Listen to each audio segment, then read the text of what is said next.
नमस्कार, कैसे हैं आप सभी लोग। मैं ईश्वर से प्रार्थना करती हूँ कि आप सभी लोग खुश रहें, स्वस्थ रहें और हमेशा मस्त रहें।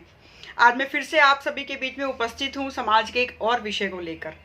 आज का मेरा विषय है कि लड़की का घर कौन सा होता है, जहाँ वो जन्म लेती है मायका, या जहाँ वो शादी करके जाती है उसकी ससुराल।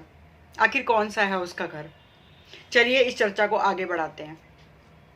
एक बार की बात है, हम सभी महिलाएं कुछ बैठ के किसी विषय पर चर्चा कर रही थी, तो अचानक से एक महिला ने दूसरी महिला से पूछा कि कल तुम अपने घर गई थी। तो वो कुछ सेकंड के लिए सकपका गई, तो उसने दोबारा से बोला कि आप कहाँ की बात कर रहे हैं, ससुराल की या मायके की। यानी कि जीवन भर हमारे मन में हमेशा एक एक क्वेश्चन मार्क रहता है कि आखिर हमारा घर कौन सा है, ससुराल या मायका। तो चलिए हम शुरू करते हैं जीवन यात्रा से। जब एक बिटिया का जन्म होता है किसी परिवार में, तो वो उस वातावरण में उन परिवार के सदस्यों के साथ, वहाँ की जीवन शैली के साथ धीरे धीरे बड़ी होती है और उसी रूप में ढलने लगती है जिस रूप में परिवार होता है। वही संस्कार लेती है, वही चीज़ें सीखती है, उसी तरीके का खान पान अपनाती है। जिस तरीके के कपड़े वहाँ पर पहनने की उसको अनुमति दी जाती है, उस तरीके के कपड़े वो पहनती है और धीरे धीरे उस माहौल में धीरे धीरे बड़े होकर एक नारी का रूप धारण कर लेती है, एक परिपक्व लेडी बन जाती है। और जब वो बड़ी हो जाती है, उसके विचार स्थिर हो जाते हैं, उसकी एक विचारधारा बन जाती है, तब उसकी शादी कर दी जाती है, उसको दान दे दिया जाता है, कन्यादान। अब इमिडिएटली सब कुछ बदल जाता है।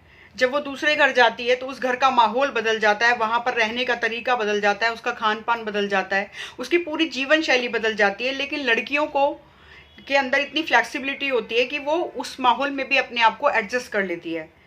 जब लड़की घर से विदा हो रही होती है तो उसके माता पिता, उसके परिवारजन उसको यही समझाते हैं कि बेटा, अब जिस घर में तुम जा रही हो वही आपका परिवार है, वहाँ पर सबको प्रेम देना, सबको सम्मान देना और उसी को अपना घर मानना। लड़कियां उसी बात को अपनाकर दूसरे घर जाती हैं, वहाँ कोशिश करती हैं एडजस्टमेंट करने की और हर तरीके से एडजस्टमेंट करती भी हैं।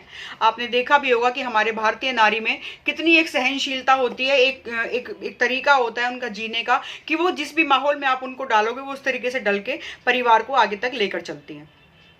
लेकिन अगर शादी के बाद उनकी ससुराल अच्छी नहीं निकलती है, अगर वहाँ पर उनके साथ टॉर्चर किया जाता है, वहाँ उनको परेशान किया जाता है, दहेज का लालच, उत्पीड़न किया जाता है उनके साथ कुछ गलत किया जाता है, तब वो लड़की क्या करे।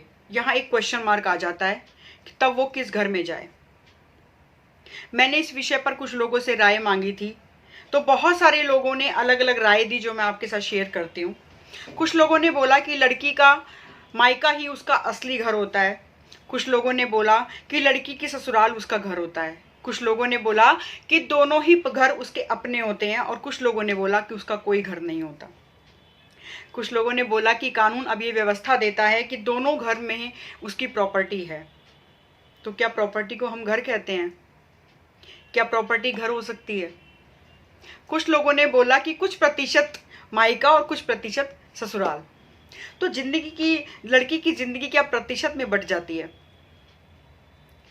मैं आप लोगों से एक सवाल करना चाहती हूँ कि हमारे समाज में कितने लोग हैं जो एक शादीशुदा लड़की अगर अपने ससुराल में दुखी है तो उसको सम्मान के साथ अपने घर में लाकर उसको दोबारा से वही माहौल दे पाते हैं, वही इज्जत, वही मान सम्मान दे पाते हैं, उसको दोबारा अपने घर में रख सकते हैं, उसी आत्मसम्मान के साथ वो जी सकती है क्या? शायद बहुत कम प्रतिशत लोग ऐसे हैं जो ऐसा कर पाते हैं। या फिर शादी के बाद कितने ससुराल में कितने लोग ऐसे हैं जो एक्चुअल में बहू को बेटी बनाकर रख पाते हैं? उसमें भी कुछ प्रतिशत हैं। हालांकि अब समाज में कुछ बदलाव आया है, लेकिन फिर भी आप कभी सुबह का न्यूज़पेपर उठा के देख लीजिए। आज के न्यूज़पेपर में भी मैंने 3 खबरें ऐसी पढ़ी थी जिसमें दहेज उत्पीड़न, लड़की को घर से बाहर निकाल देने की धमकी और ऐसे बहुत सारी चीज़ें अखबारों में भरी रहती हैं। फिर वही क्वेश्चन मार्क कि लड़की का घर कौन सा है? क्या कोई ऐसा घर लड़की का होता है जहां वो बुरे वक्त में ये सोच ले कि हाँ, अगर मेरा बुरा वक्त है तो ये घर मुझे मेरे आत्मसम्मान के साथ जीने की अनुमति देगा उस छत के नीचे? सच यही है कि लड़की का अपना कोई घर नहीं होता और लड़की के दोनों घर अपने होते हैं। ये सबकी अपनी अपनी व्यक्तिगत एक एक्सपीरियंस होते हैं, व्यक्तिगत एक जीवन होता है। हर किसी को अलग अलग एक्सपीरियंस होते हैं लाइफ में। किसी के लिए मायका और ससुराल दोनों बहुत अच्छे होते हैं और किसी के लिए मायका और ससुराल दोनों बहुत खराब होते हैं। ऐसी स्थिति में लड़कियां आत्महत्या कर लेती हैं, डिप्रेशन में चली जाती हैं। कुछ लड़कियों को जलाकर मार दिया जाता है। बहुत सारी लड़कियों की ज़िंदगी खराब हो जाती है। तो ये विषय ऐसा है जिसमें समाज से मुझे कोई एक ऐसा जवाब नहीं मिला जिसे ये मैं मान सकूं कि हाँ, ये सर्वसम्मति से एक ये जवाब समाज से आया कि लड़की का घर ये होता है। यानी कि समाज को भी नहीं पता है कि लड़की का असली घर कौन सा होता है। अगर वो मायके में दुखी है तो गारंटी नहीं है कि वो ससुराल में जाके सुखी रहेगी, और अगर ससुराल में रहती है तो गारंटी नहीं है कि वो मायके में दोबारा से जाके सुखी रह सकती है। तो चलिए, ये विषय तो चलता ही रहेगा। समाज में धीरे धीरे सोच के साथ परिवर्तन लाएंगे और ला रहे हैं हम लोग। लेकिन अब इसका एक हल क्या निकालें कि अगर लड़की के जीवन में कोई भी एक ऐसी परिस्थिति आती है जब वो परेशान रहती है, दुखी रहती है, तो कौन सी एक ऐसी चीज़ है जो उसे हमेशा के लिए सहारा देती है? वो चीज़ है उसकी अपनी आत्मनिर्भरता।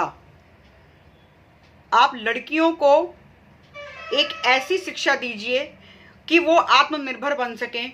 उन्हें इस काबिल बनाइए कि बुरे वक्त में वो खुद का साथ दे सकें। उन्हें कभी ये डर ही ना सताए कि मैं एक दिन बेघर हो जाऊंगी। बुरे वक्त में वो अपने साथ साथ अपने परिवार का भी, अपने बच्चों का भी पालन पोषण कर सकें। तो बच्चों को एक ऐसा गुण जरूर सिखाइए, बच्चों को इंडिपेंडेंट बनाइए। लड़कियों को इंडिपेंडेंट बनाना बहुत ज़रूरी है। दूसरी बात, हम लड़कियों की शादियों में इतना पैसा खर्च करते हैं समाज को दिखाने के लिए, रिश्तेदारों को दिखाने के लिए, परिवारों को दिखाने के लिए। 2 दिन के बाद सब भूल जाते हैं कि आपने अपनी शादी में, उस बच्ची की शादी में कितना पैसा खर्च किया था, क्या खिलाया था, क्या पिलाया था। मेरा मानना है कि शादी एक बहुत ही खूबसूरत और पवित्र रिश्ता होता है। शादी के लिए ज़रूरी नहीं है कि हमें बहुत ज़्यादा भीड़ इकट्ठा करना ज़रूरी है या बहुत बड़ी कोई पार्टी ऑर्गेनाइज करना ज़रूरी है।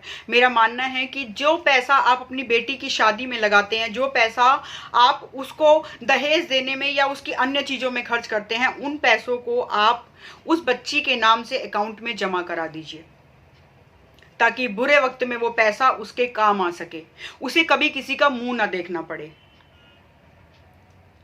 तो ये क्वेश्चन तो अभी भी वहीं का वहीं खड़ा है, लेकिन कुछ बदलाव हम लाकर अपनी बेटियों को कम से कम सुरक्षित कर सकते हैं। फिर चाहे तो वो अपना एक खुद का घर भी बना सकती है। हालांकि मैं ऐसा मानती हूँ कि अगर मायके में उसको प्यार, दुलार, सम्मान मिलता है तो मायका, और ससुराल में अगर उसको बेटी की तरीके से रखा जाता है, उसको प्यार सम्मान मिलता है, तो ससुराल दोनों ही उसके घर होते हैं। वो दोनों ही परिवारों को बांधने वाली एक मजबूत जोड़ होती है। वो दोनों ही परिवारों की बेटी होती है।